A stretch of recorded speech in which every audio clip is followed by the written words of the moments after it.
Assalamualaikum warahmatullahi wabarakatuh. Perkenalkan, saya Muhammad Rizky Kurniawan dari kelas 8A.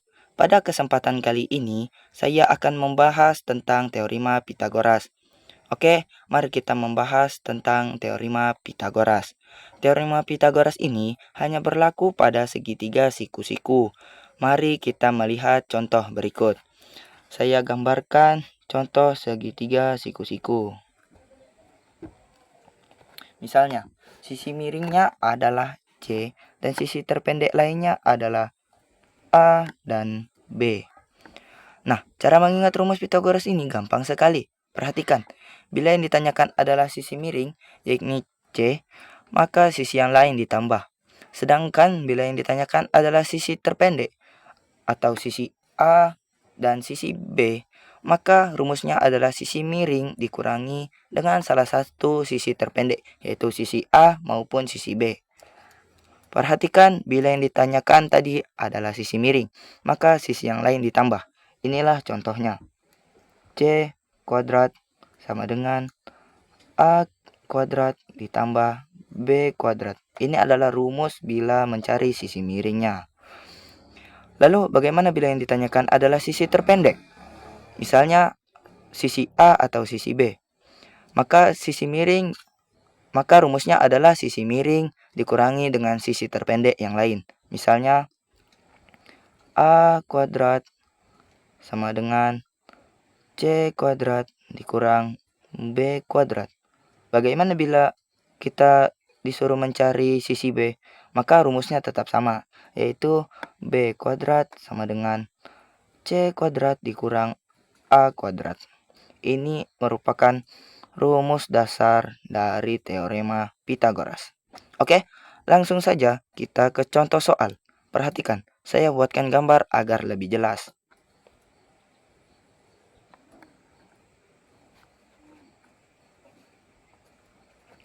Misalnya, sisi terpendeknya diketahui adalah 6 dan 8. Maka tentukan sisi miringnya atau nilai X. X kuadrat sama dengan, bila yang ditanyakan adalah sisi miringnya, maka sisi yang lainnya ditambah, yaitu 6 kuadrat ditambah 8 kuadrat. 6 kuadrat sama dengan 36. Ditambah 8 kuadrat sama dengan 64. Jadi 36 ditambah 64 sama dengan 100. Ini masih nilai X kuadrat. Bila X saja, bagaimana? Kita memberikan akar pada 100. Jadi akar 100 sama dengan 10.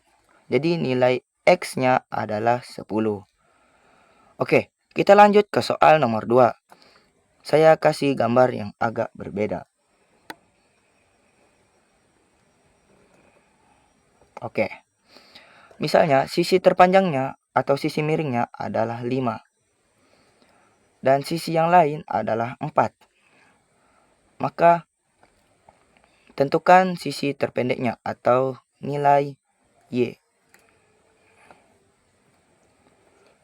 Jadi Y kuadrat sama dengan, bila yang ditanyakan sisi terpendeknya, maka sisi miring dikurangi dengan sisi terpendek, yaitu 5 kuadrat dikurangi 4 kuadrat sama dengan 5 kuadrat sama dengan 25 dikurang 4 kuadrat sama dengan 16.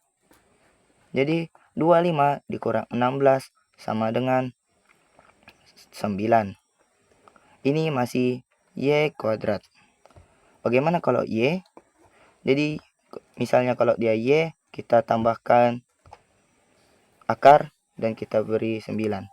Akar 9 bisa dijadikan 3 dan 3 kuadrat sama dengan 9. Jadi akar 9 adalah 3. Maka sisi Y adalah 3. Oke, demikian pembahasan kita kali ini. Semoga bermanfaat bagi kita semua. Akhir kata, Assalamualaikum warahmatullahi wabarakatuh.